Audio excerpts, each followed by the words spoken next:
Ճշգրիտ կառավարման փորձ, միանձնյա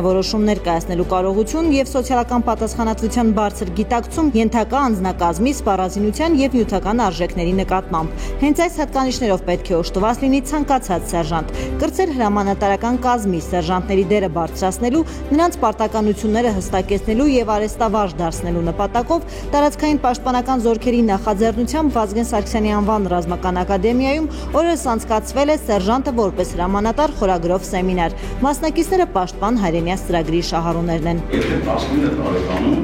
դուք ստանձնել եք սերժանտի պարտականություն, 20 տարի հետո դուք լինելու եք երիտասարդ, բայց կառավարչական մեծ փորձ ունեցող մարդիկ ու ցանկացած ղեկավար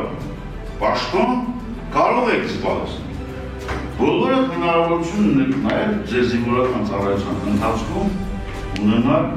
բարձրագույն կրթություն ստանալու հնարավորություն։ Դա էլ կնպաստի ձեր պահեստազոր արձակվելուց հետո որոշակի գործունեություն զբաղել։ Տարածքային պաշտպանության զորքերի հրամանատար գեներալ-մայոր Սամվել Մինասյանը տղաներին հիշեցրեց արեստավար սերժանտների ինստիտուտի ներդրման մասին ու հավելեց. հաշվի առնելով մասնակիցների ունակություններն ու պատասխանատվության ստանձնման պատրաստակամությունը, աչքի ընկած սերժանտներին կառաջադրեն ջոկի, դասակի, վաշտի, այնուհետև գումարտակի սերժանտի հաստիքներում։ Արթուր Մարկոսյանն օրինակ անցել է մարտավարության հրահանգչի դասերն ու արդեն գումարտակի սերժանտի թեկնածու է։ Հրամանատարական ամենացածր օղակը դա սերժանտական անձնակազմն է, որ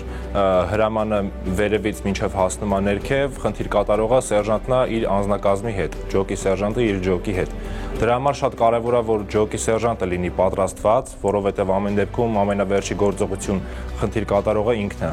Ջոկի սերժանտն էլ մարդն է, ով անմիջական կապ ունի համ իր ջոկի զինվորների հետ, համ սպայական կազմի հետ, որ կարող է այդ երկու օղակը միացնի իրար։ Հիմնականը հոգեբանական, ղեկավարման եւ կառավարման առաջնորդի մասին դասեր է, որը ջոկի սերժանտի համար կարևոր է շատ։ Պետք է կարողանաս մտնել իրանց իրադրության մեջ,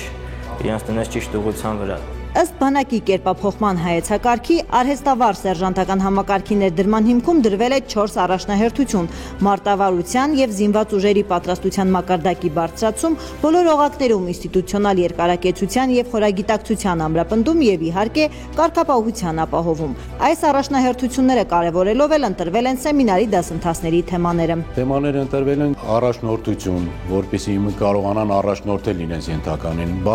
բարեհոգեբանական առարկան է, որ հոգեբանորեն կարողանան գոնե ինչ-որ աջակցություն տալ, ռազմարվեստի պատմություն, որպեսզի հասկանան մեր բանակի պատմությունը, մեր հայաստանյան պատմությունը։ Ավագ Կոստանյանը բանակի արեստավարժ առաջին սերժանտն է։ Նա պաշտպան հայրենյաց ծրագրի շահառուներին պատմեց իր անցած ճանապարհն ու խոսեց օրինակելի սերժանտ լինելու կարևորության մասին։ Չէ՞ որ սպայական կազմի կողքին կայացած սերժանտական օղակի շնորհիվ բոլոր գործընթացները ստանում են կրկնակի արդյունավետություն, խնդիրների կատարումից մինչև ռեսուրսների կառավարում։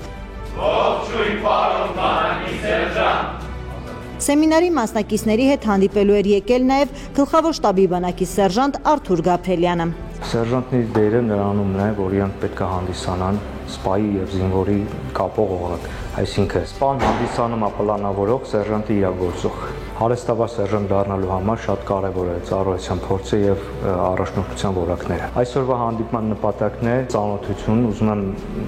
պարոնայք սերժանտներին ծանոթացնել իմ անցած ուղին, սկսած ժամկետային ծառայությունից մինչեւ օրս։ Այս տղաները նման դասընթացների արդյունքում ստանում են հմտություններ, որոնց շնորհիվ հետագայում կկարողանան արդյունավետ զբաղվել անձնակազմի դաստիարակությամբ։ Ի դեպ, ներկայում սերժանտների ծառայության առաջխաղացումը չի սահմանափակվում մինչև վաշտի սերժանտի հաստիքում, այլ հնարավորություն է տրվում հետագա ծառայությունը շարունակելու գումարտակի եւ գնդի սերժանտի պաշտոններում։